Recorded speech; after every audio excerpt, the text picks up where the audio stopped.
Praise the lord. ఈ ఉదయకాలము మనల్ని దేవుడు ఎంతో క్షేమంగా ఇక్కడ చేర్చినందుకు దేవునికి వందనములు.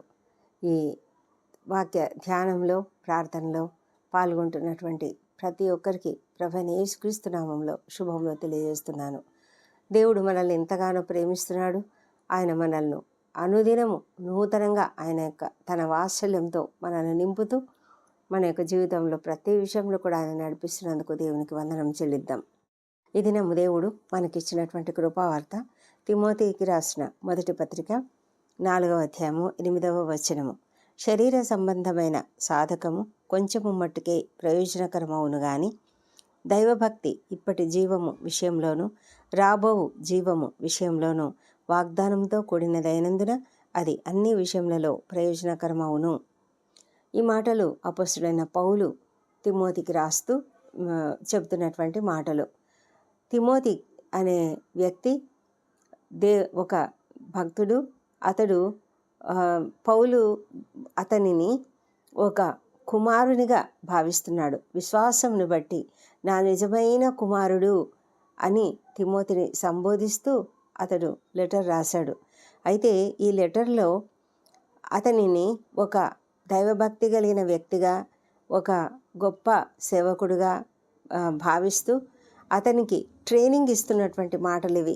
ఈ మాటలు మనం కూడా చదివినట్లయితే, తిమోతికి రాసిన పత్రిక, తీతుకు రాసిన పత్రిక ఇవన్నీ చదివినట్లయితే ఒక పరిచర్యలో ఉండవలసినటువంటి వ్యక్తికి కావలసినటువంటి అన్ని రకముల సలహాలు, సూచనలు, ఉపదేశములు పౌలు గారు మనకు అందిస్తున్నట్లుగా యేసుక్రీస్తు నామంలో ఆయన అందించినటువంటి ఆ గొప్ప సమాచారాన్ని మనము అద్భుతంగా అన్వయించుకొని ఆ విధంగా జీవించడానికి మనము ఎంతగానో పాటుపడవచ్చు.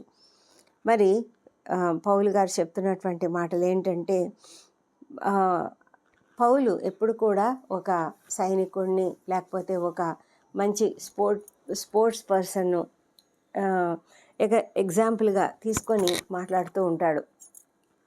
వాళ్ళైతే ఎలాంటి క్రమశిక్షణ కలిగి ఉంటారు. ఒక స్పోర్ట్స్ పర్సన్ అయినా, ఒక సైనికుడైనా ఎలాంటి డిసిప్లిన్ కలిగి ఉంటారు. ఆ డిసిప్లిన్ మనం కూడా కలిగి ఉండాలి. అది ఎక్కడ? శరీర విషయంలో వాళ్ళు ఏ విధంగా ఉంటారంటే, వాళ్ళు మితంగా తింటారు. వాళ్ళు తమకు కావాల్సినవన్నీ కూడా తినరు కదా.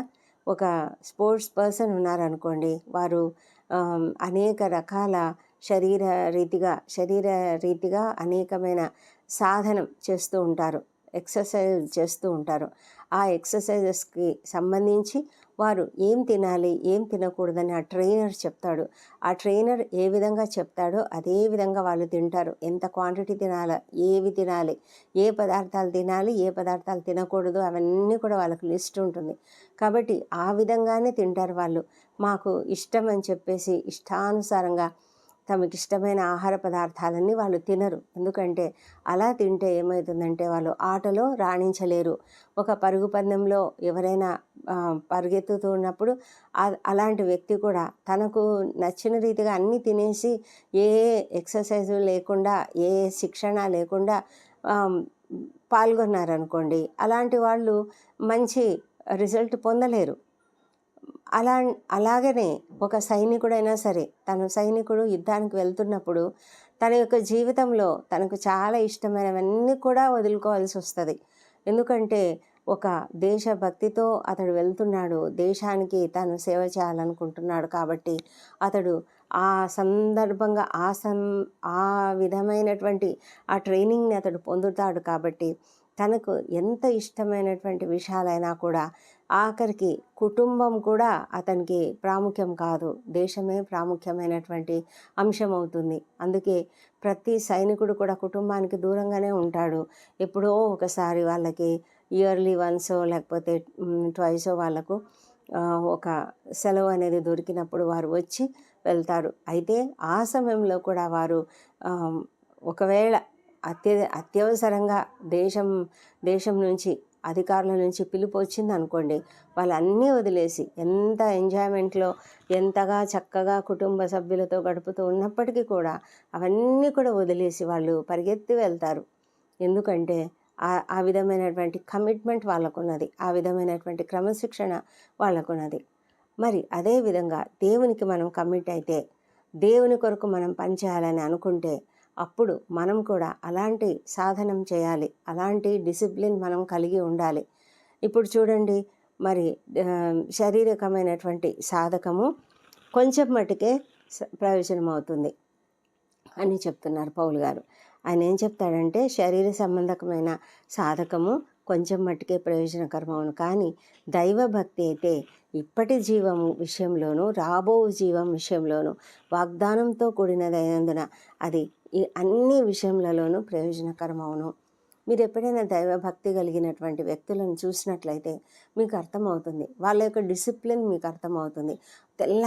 త్వరగా లేస్తారు, పెందలకడనే లేస్తారు, వాళ్ళు ప్రార్థన చేసుకుంటారు, వాక్యం చదువుకుంటారు, ధ్యానం చేస్తారు. కొంతమందితో చక్కగా పాటలు పాడి దేవుణ్ణి కీర్తిస్తూ ఉంటారు. ఒక కుటుంబంలో ఒక వ్యక్తి అంటే ఎవరైనా సరే ఇంట్లో పెద్దవాళ్ళు ఉన్నట్లయితే వాళ్ళ జీవితంలో ఉదయకాలంలో లేచి చక్కగా పాటలు పాడడం మనకు వినిపిస్తూ ఉంటుంది, ప్రార్థనలు చేయడం వినిపిస్తూ ఉంటుంది. ఇదంతా కూడా వాళ్ళ యొక్క డిసిప్లిన్. అది వాళ్ళు ఏ పని లేకపోయినా మొదట్లో వాళ్ళు ఏదో వాళ్ళ జీవన వ్యాపారం ఏదో చేస్తూ ఉంటారు, వాళ్ళ పనులు ఉద్యోగాలు అవి, వాటిని గురించి ఉదయకాలమున పరిగెత్తాలి. అయినా కూడా వాళ్ళు తెల్లవారుజామున లేచి చక్కగా ప్రార్థనలు చేసి వాక్యం చదువుకొని పాటలు పాడి దేవుణ్ణి స్తుతించి ఆ తర్వాతనే వాళ్ళు మొదలు పెట్టుకుంటారు మిగతా రోజువారీ పనులు.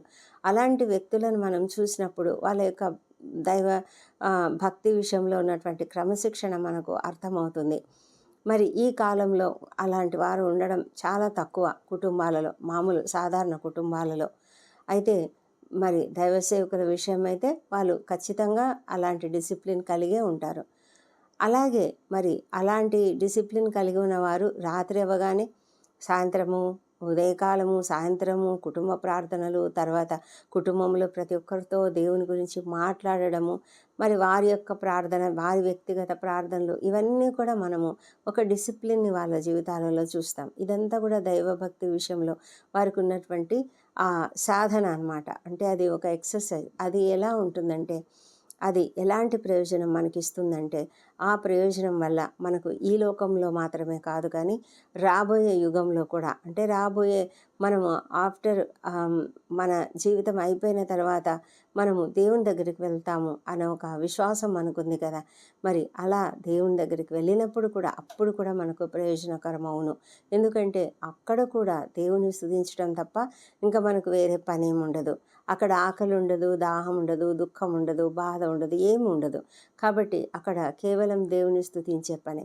కాబట్టి మనకు ఈ యుగంలో అయినా ఆ యుగంలోనైనా రాబో యుగంలోనైనా ఇది మనకు ఒక ప్రయోజనకరమైనటువంటి సాధనం కనుక మనం సాధకం చేసుకోవాలి. ఎక్సర్సైజ్ అనేది మనకు ఉండాలి, ఆత్మీయమైన ఎక్సర్సైజ్ ఉండాలి. వాటిల్లో ప్రార్థన అనేది కూడా చాలా ప్రాముఖ్యమైనది, వాక్య ధ్యానం కూడా చాలా ప్రాముఖ్యమైనది.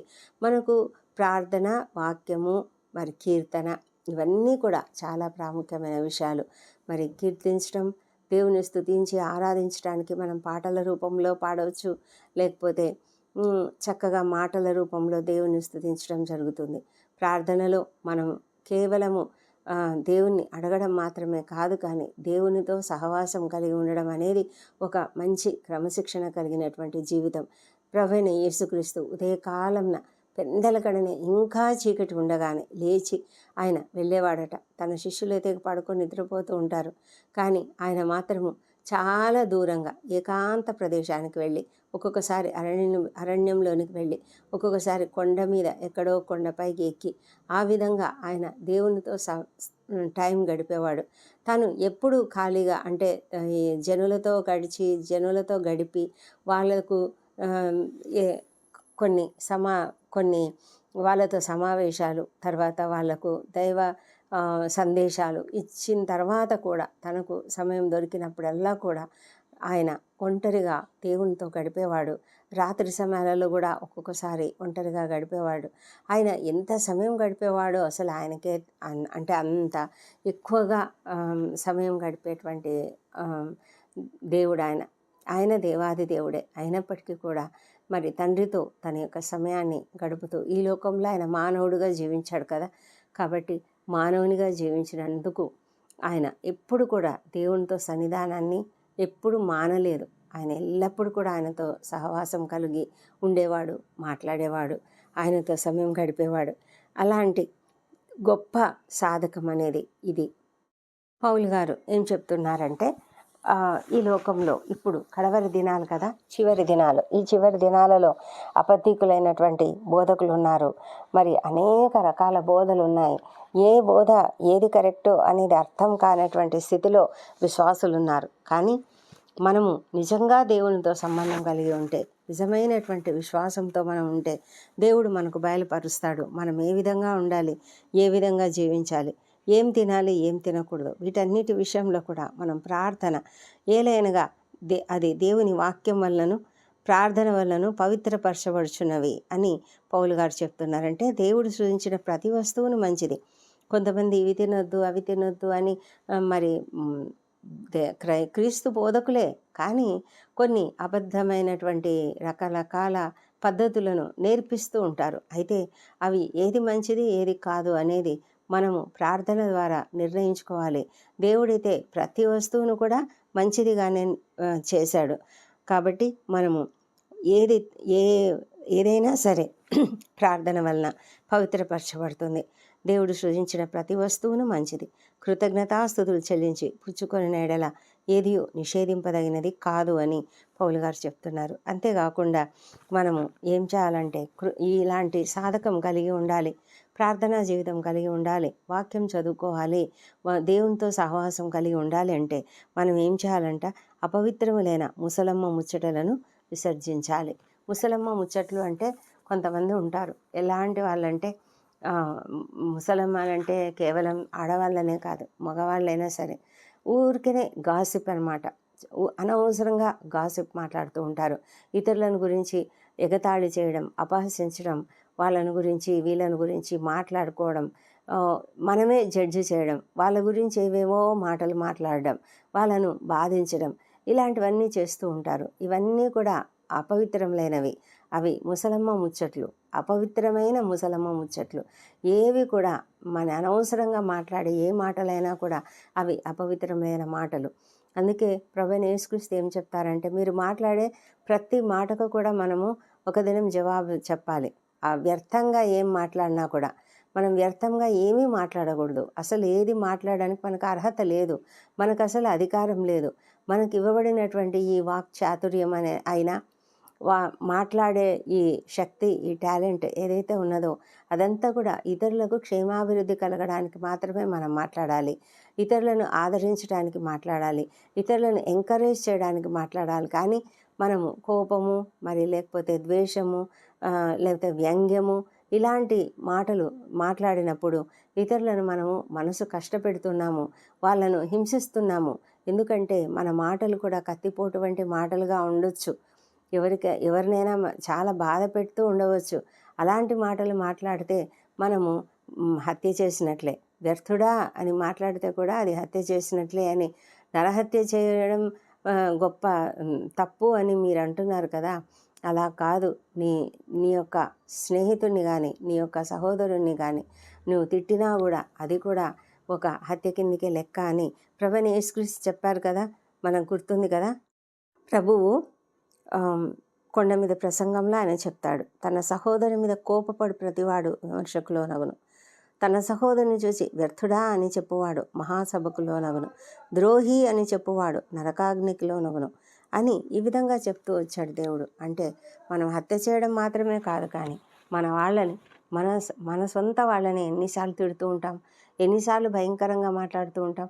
మన పిల్లల్ని మాట్లాడుతూ ఉంటాం, భార్యలు భర్తల్ని మాట్లాడతారు, భర్తలు భార్యల్ని మాట్లాడతారు, మరి తల్లులు పిల్లల్ని, పిల్లలు తల్లుల్ని, తండ్రుల్ని, లేకపోతే ఇంకా అత్తలు కోడళ్ళు, మరి కోడళ్ళు అత్తలు, ఈ విధంగా అన్ని రకాల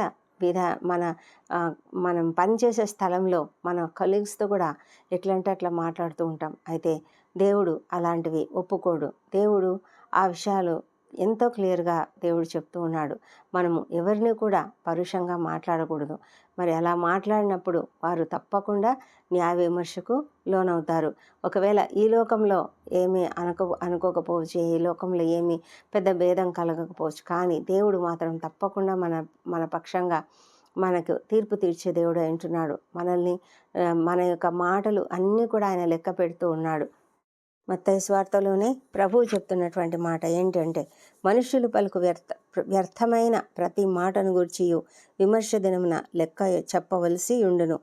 నీ మాటలను బట్టి నీతిమంతుడువని తీర్పు నొందుదువు, నీ మాటను బట్టియే అపరాధవని తీర్పు పొందుదువు అని ప్రభువు చెప్తున్నాడు. కాబట్టి మనం చాలా జాగ్రత్తగా ఈ లోకంలో జీవిస్తున్నప్పుడు, ఈ లోకంలో మనము సరైనటువంటి జీవితం జీవించాలి, సరైనటువంటి డిసిప్లిన్ కలిగి ఉండాలి. ఇక ప్రార్థనా జీవితం అనేది కూడా చాలా ప్రాముఖ్యమైనది. మనము ప్రార్థనలో దేవుని సన్నిధిలో గడపడం ఎంతగానో ప్రాముఖ్యమైనది. దేవుడు మనకు ఎంత గొప్ప అవకాశం ఇచ్చాడు కదా. మనము దేవుని ఎరిగిన వారమైతే తప్పకుండా మనము ప్రార్థనలు చేయాలి. మన కొరకు ప్రార్థన చేయాలి, ఇతరుల కొరకు కూడా ప్రార్థన చేయాలి. మన కొరకు ప్రార్థన చేసినప్పుడు మన అవసరతలు తీర్చమని అడుగుతూ ఉంటాము. అదేవిధంగా దేవునితో చక్కటి సంబంధము కలిగి ఉండడానికి కూడా మనం ఆయనతో మాట్లాడగలుగుతాము. ఆయనతో మాట్లాడుకుంటూ మన పరిస్థితులు చెప్పుకోవచ్చు. మనకున్నటువంటి పరిస్థితిలో మనం ఏ విధంగా బిహేవ్ చేయాలో నేర్పించమని అడగవచ్చు. మన జీవితానికి కావాల్సిన స్కిల్స్ నేర్పించమని, మనకు కావాల్సిన ప్రతి నడుపుదలను దయచేయమని మనం అడగవచ్చు. అదేవిధంగా మరి దేవునితో చక్కటి సంబంధం కలిగి ఉండడానికి మనము ప్రార్థనలో గడపాలి. అదేవిధంగా ఇతరుల కొరకు మనం ప్రార్థన చేయాలి. ఇతరుల కొరకు మనము ఎంతగానో ప్రార్థన చేయాలి. నీవు గాక మిగిలిన వారందరూ కూడా ఇతరులే కదా. మన కుటుంబ సభ్యులైన, మన స్నేహితులైన, బంధువులైన, రక్త సంబంధికులైన, సేవకులైన, మరి ఎవరైనా సరే ప్రతి ఒక్కరి కొరకు మనం ప్రార్థన చేయాలి. ఇదే తిమోతి పత్రికలో మరి పౌలు గారు మరి అతనికి చెప్తూ ఉన్నాడు. అతనికి ఒక చక్కటి సలహా ఇస్తున్నాడు. ఆయన ఏమంటున్నాడంటే, మనం సంపూర్ణ భక్తియు మాన్యతయు కలిగి నెమ్మదిగాను సుఖంగాను బ్రతుకు నిమిత్తము అన్నిటికంటే ముఖ్యంగా మనుషులందరి కొరకును, రాజుల కొరకును, అధికారులందరి కొరకును విజ్ఞాపనములను, ప్రార్థనలను, యాచనలను, కృతజ్ఞతాస్థుతులను చేయవలనని హెచ్చరించుచున్నాను అని చెప్తున్నాడు. ఆ విధంగా మనం అందరి కొరకు కూడా ప్రార్థన చేయాలి. రాజుల కొరకు, అధికారుల కొరకు, పరిపాలకుల కొరకు, ఉద్యోగుల కొరకు, ప్రతి ఒక్కరి కొరకు మనం ప్రార్థన చేయాలి. ఇది మన విజ్ఞాపన ప్రార్థన. మన సమయం తీసుకొని తప్పకుండా ప్రార్థన చేయాలి. ఎందుకంటే దేవుడు అడుగుతున్నాడు, ఎవరు మధ్యవర్తిగా ఉంటారు, మధ్యవర్తిగా నిలిచేవారు ఎవరూ లేరా అని ఆయన అడుగుతున్నాడు. కాబట్టి మనము ఎప్పుడైతే నిలబడి మన వారి కొరకు ప్రార్థన చేస్తామో అప్పుడు మనము వారికి అడ్డుగా నిల్చుంటున్నాము. అంటే సాతాను, అపవాది ఎవరిని మృంగుదునా అని గర్జించు సింహంలాగా తిరుగుతూ ఉన్నప్పుడు, ఒకవేళ నీవు నీ కుమారుని కొరకు ప్రార్థన చేస్తున్నావా, నీ కుమారుని పైన రాబోయే ఏ ఆపదనైనా కూడా తప్పించడానికి, మనము ఆ సాతాను చేయబోయే ప్రతి ప్రణాళికను అడ్డుకోవడానికి మనం మధ్యలో నిల్చుంటున్నామన్నమాట.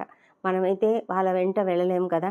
మరి వాళ్ళు ఎక్కడికి వెళ్తున్నారు, ఎక్కడ వాళ్ళు చదువుకుంటున్న పిల్లలైనా, ఉద్యోగానికి వెళ్తున్నటువంటి వారైనా, ఎవరైనా సరే మనము వారితో పాటు మనం వెళ్ళలేము. కానీ వారి కొరకు మనం ప్రార్థన చేస్తూ ఉన్నప్పుడు వారికి మనము అపవాదికిని మన పిల్లలకును మధ్యలో ఒక అడ్డుగోడగా ఉండగలుగుతాము. ఆ విధంగా మనం వాళ్ళను రక్షించుకోగలుగుతాము. మన ఇంట్లో ప్రతి ఒక్కరి కొరకు, మరి భర్తలు భార్యల కొరకు, భార్యలు భర్త కొరకు, మరి తల్లిదండ్రులు పిల్లల కొరకు, ప్రతి ఒక్కరు కూడా ప్రార్థనలు చేయాలి. అలాగే అధికారుల కొరకు, మన అధికారుల కొరకు, మన యొక్క కొలీగ్స్ కొరకు, ప్రతి ఒక్కరి కొరకు మనం ప్రార్థన చేయాలి. ఒక్కొక్కసారి మనకు తెలుస్తుంది, మన కొలీగ్ ఎవరైనా సరే ఏదైనా బాధలో ఉన్నారు, లేకపోతే సమస్యల్లో ఉన్నారని తెలిసినప్పుడు తప్పకుండా వారి కొరకు మనం ప్రార్థన చేయాలి. వాళ్ళకు అష్యూరెన్స్ కూడా ఇవ్వాలి. నేను ప్రార్థన చేస్తాను, మీరు దిగులు పడొద్దని, నేను ప్రార్థన చేస్తానని ప్రార్థన చేయాలి. ఆ విధంగా ప్రార్థనలు చేయడం, ఈ విధమైనటువంటి ఒక క్రమశిక్షణ కలిగినటువంటి జీవితం మనం కలిగి ఉంటే దేవునితో మనం సరి అయినటువంటి సంబంధం కలిగి ఉంటాము. అదేవిధంగా దేవునికి మహిమకరంగా మనం జీవించగలుగుతాము. అలాంటి జీవితం కలిగి ఉండాలని పౌలు తిమోతిని కోరుకున్నారు. మరి దేవుడు కూడా మనల్ని అదేవిధంగా కోరుకుంటున్నాడు. కాబట్టి అలాంటి జీవితం జీవించడానికి మనము ప్రయత్నిద్దాం. దేవుడు ఈ కృపావర్తను దీవించునుగాక. ప్రార్థించుకుందాం. పరిశుద్ధుడా, గొప్ప దేవా, నీకు స్తోత్రం నాయన. మా తండ్రి ఉదయకాలం మమ్మల్ని సజీవుల లెక్కలో ఉంచి ఇంత గొప్ప అవకాశాన్ని మాకు ఇచ్చినందుకు నీకు వేలాది స్తోత్రం చెల్లించుకుంటున్నాం. అవును ప్రభా, పెందలకడ ప్రార్థనలో మేము పాల్గొంటుండగా తండ్రి, మీరు మా ప్రార్థనలు అంగీకరిస్తున్నందుకు వందనములు. తండ్రి, మా అపరాధములను క్షమించండి. ఇతరులు మాడలా చేసిన అపరాధములను మేము కూడా క్షమిస్తున్నాము. మా ప్రభా తండ్రి, కృపతో కనికరంతో మమ్మలను సరైన విధానంలో జీవింపజేయమని వేడుకొంచున్నాము. తండ్రి, భక్తులు రాసినటువంటి అనేకమైన ఉపదేశాలు ప్రభా, బైబిల్ గ్రంథం ద్వారా మీరు నాయన పరిశుద్ధాత్మని ద్వారా వ్రాయించినటువంటి అనేకమైన అంశాలు మేము నేర్చుకుని ఆ విధంగా జీవించడానికి సహాయం చేయండి. అవును ప్రభా, మరి పౌలు గారి ద్వారా మీరు చెప్పినటువంటి మాటలు మేము ప్రతి విషయంలో కూడా, ముఖ్యంగా దైవభక్తి విషయంలో మేము సాధకం చేసుకోవాలని చెప్తున్నారు కదా, ఆ విధంగా చేయడానికి మాకు సహాయం చేయండి. అవును ప్రభా, మరి అపవిత్రములైన ముసలమ్మ ముచ్చట్లను విసర్జించడానికి కృప దయచేయండి. దేవభక్తి విషయంలో మేము సాధకం చేసుకోవడానికి సహాయం చేయండి. మా తండ్రి, ఆ దైవభక్తి కలిగి ఉన్నప్పుడు తండ్రి, మేము నీతో ఎక్కువ సమయం గడపగలము. దైవభక్తి అనేది ఎన్నో ప్రయోజనాలను మాకు అనుగ్రహిస్తుంటుండగా, మరి అలాంటి దైవభక్తిని కలిగి ఒక చక్కటి డిసిప్లిన్ కలిగి శారీరకంగా మాత్రమే కాదు కానీ ఆత్మీయంగా కూడా చక్కటి డిసిప్లిన్తో మేము జీవించడానికి మీరు మాకు కృప దయచేయమని ప్రార్థిస్తున్నాం ప్రభా. తండ్రి, అనేక మార్లు మేము చాలా నిర్లక్ష్యంగా ఉంటాము. అనేక మార్లు మేము సమయాన్ని నీ కొరకు వెచ్చించలేము, సమయం నీతో గడపలేము. మా తొందరపాటు, మా యొక్క అన్నీ కూడా అర్జెన్సీ ఏదైతే ఉందో దాని గురించి మేము ఎంతగానో తాపత్రయపడతాం. కానీ ప్రభా, నీతో గడపడానికి, మా సమయం గడపడానికి, వాక్యం చదవడానికి, ధ్యానించడానికి సమయం ఇవ్వలేని స్థితిలో మేము ఉన్నాము. దయచేసి మమ్మల్ని క్షమించి మేము ఇప్పటి నుంచైనా కూడా సరైనటువంటి క్రమశిక్షణ కలిగి ఉండడానికి మాకు నేర్పించమని ప్రార్థిస్తున్నాం తండ్రి. దేవా ప్రభా, మేము ఎల్లప్పుడూ కూడా దైవభక్తి కలిగినటువంటి విషయంలో, దైవభక్తి విషయంలో సాధకం చేసుకునే కృపను దయచేయండి. దేవా ప్రభా, మరి ఈ దినమంతా మాకు తోడుగా ఉండమని ప్రార్థిస్తున్నాము. మా ప్రయాణాలలో మాకు తోడుగా ఉండండి ప్రభా. మీరు మాకు ఎంతగానో ప్రొటెక్షన్ ఇస్తున్నారు, అనుదినం ఎంతగా కాపాడుతున్నారు. మా రాకపోకలను మీరు తోడుగా ఉంటున్నారు. అదేవిధంగా ఉద్యోగ జీవితంలో మాకు కావాల్సిన స్కిల్స్ ఇస్తున్నారు. మా మాటలు, తలంపులు, క్రియలు సమస్తము నీ చేతులకు మేము అప్పగిస్తున్నాం నాయన. మమ్మల్ని నీకు మహిమకరంగా వాడుకోమని ప్రార్థిస్తున్నాం తండ్రి. మా తండ్రి దేవ, మరి మేము అందరికీ కూడా ఎంతగానో ఉపయోగకరంగా జీవించాలి. మా మాటలు అందరికీ మేలుకరంగా ఉండాలి, క్షమాభివృద్ధిని కలిగించేదిగా ఉండాలి. ఆ విధంగా మమ్మల్ని దీవించమని ప్రార్థిస్తున్నాము. మా తండ్రి దేవ, విద్యార్థులను దీవించండి.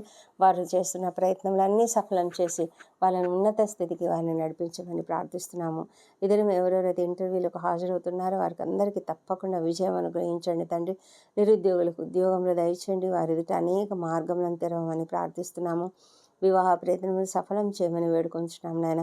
సంతానం కొరకు ఎదురు చూస్తున్న బిడ్డను దీవించండి. వారిని దర్శించి వారిలోని పునరుత్థాన శక్తిని ప్రవేశపెట్టి చక్కటి సంతానమును వారికి అనుగ్రహించమని ప్రార్థిస్తున్నాము.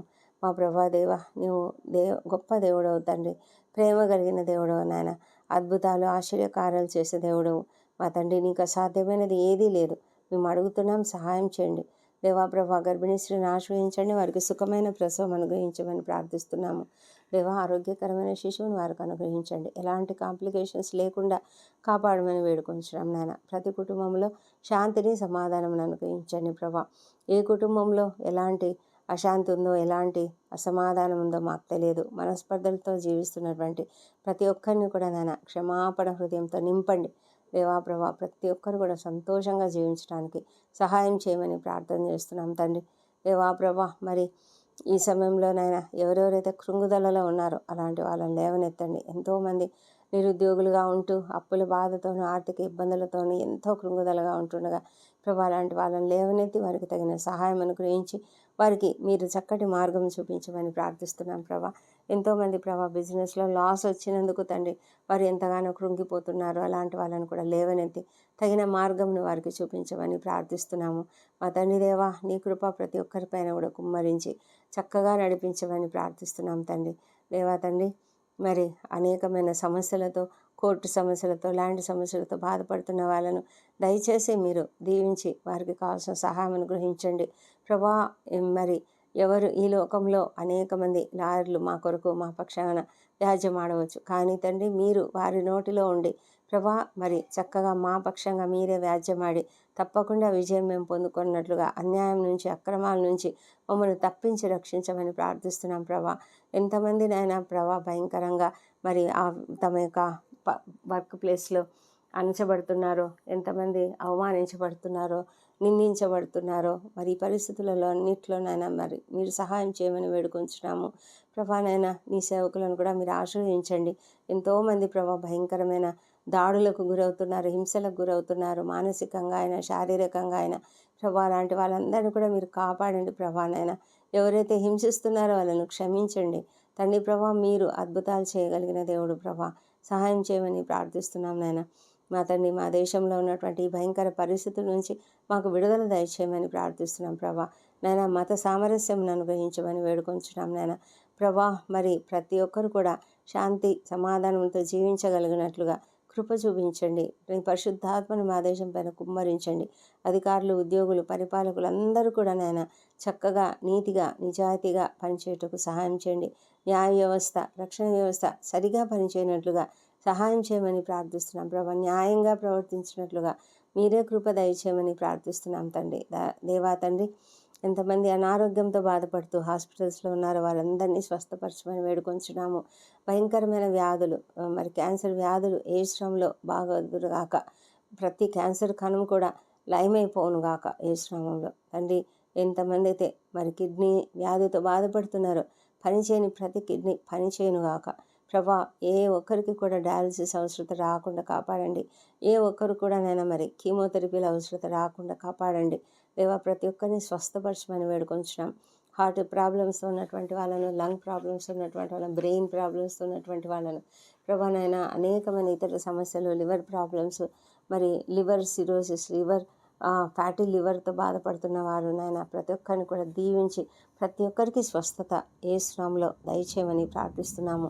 ప్రతి ఒక్కరూ స్వస్థపడుదురుగాక ప్రభా. కుటుంబంలో ఎంత ఆందోళన ఉంది వాళ్ళ గురించి, ఆ విషయంలో మీరు సహాయం చేయండి ప్రభానైనా. ఈ దినం సర్జరీలకు సిద్ధపడిన వారిని దీవించండి. క్షేమకరమైనటువంటి సర్జరీ దయచేయమని ప్రార్థిస్తున్నాం. డాక్టర్లకు, నర్సులకు కావాల్సిన జ్ఞానం అనుగ్రహించమని ప్రార్థిస్తున్నాం ప్రభా. మా దేవా తండ్రి, మరి అన్ని విషయాలలో కూడా మీరు తోడుగా ఉండి నడిపిస్తున్నందుకే నీకు వందనం చెల్లించుకుంటున్నాము. రక్షణ లేని ప్రతి ఒక్కరిని రక్షించు తండ్రి. వారి హృదయాలను తెరవండి. వారి భయంకరమైన రాతి గుండె అయినటువంటి వారి ఆ మనోనేత్రాలను తెరవమని ప్రార్థిస్తున్నాం ప్రభా.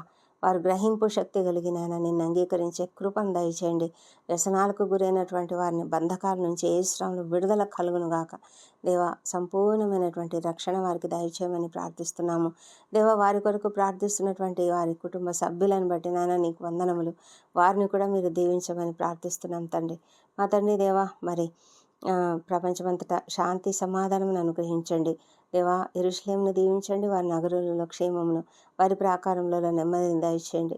మా దేశ సరిహద్దులలో ఉన్న ఉద్రిక్త పరిస్థితులను తీసివేసి సంపూర్ణమైన శాంతిని కుమ్మరించమని ప్రార్థిస్తున్నాం తండ్రి. మా ప్రభా దేవా, మరి సేవకులందరినీ ఆశ్రయించండి. వారికి కావాల్సినటువంటి మంచి ఆరోగ్యం ఇచ్చి, ఆత్మ అభిషేకం అనుగ్రహించి చక్కగా వారు పనిచేసిన అనేక మందిని నీ వైపుకు తిరుపుటకు సహాయం చేయమని ప్రార్థన చేస్తున్నాం ప్రభా. మా దేవా, ఈ ప్రార్థనలు ఏకీభవించిన ప్రతి ఒక్కరిని దీవించండి. ఎవరెవరు ఎలాంటి సమస్యలతో ఉన్నారో ఆ సమస్యలన్నిటి నుంచి కూడా ఏ శ్రమంలో విడుదల కలుగును గాక దేవా. నీకే వందనములు. ఈ దినం బర్త్డేలు, వివాహాలను జరుపుకుంటున్న బిడ్డలు దీవించండి. గడిచిన సంవత్సరంలో వారికి చేసిన ప్రతి మేలును బట్టి నీకు వందనములు. రాబోయే సంవత్సరంలో ఇంకా అధికమైన మేలులను వారికి అనుగ్రహించమని ప్రార్థిస్తున్నాం మా దేవా తండ్రి. మరి వారిపైన నీ ముఖ కాంతిని ప్రకాశింపజేయమనైనా, నీ సన్నిధి కాంతిని వారిపైన ఉదయింపజేయమని వేడుకొంచున్నాం తండ్రి. నీ ఆశీర్వాదములు వారిపైన మెండుగా కుమ్మరించమని ప్రార్థన చేస్తున్నాం దేవా. ప్రభా, మా ప్రార్థనలన్నీ అంగీకరించి జవాబులు ఇచ్చినందుకు నీకు వందనం చెల్లించుకుంటున్నాం నాయన. ఈ ప్రార్థనలన్నీ మా ప్రభువును, మా ప్రియరక్షకుడు నాయన యేసుక్రీస్తు అత్యంత శక్తిగల ఉన్నతమైన నామంలో అడిగి పొంది ఉన్నామని నమ్ముతూ నీకు స్తోత్రం చెల్లిస్తున్నాం తండ్రి. Amen, amen.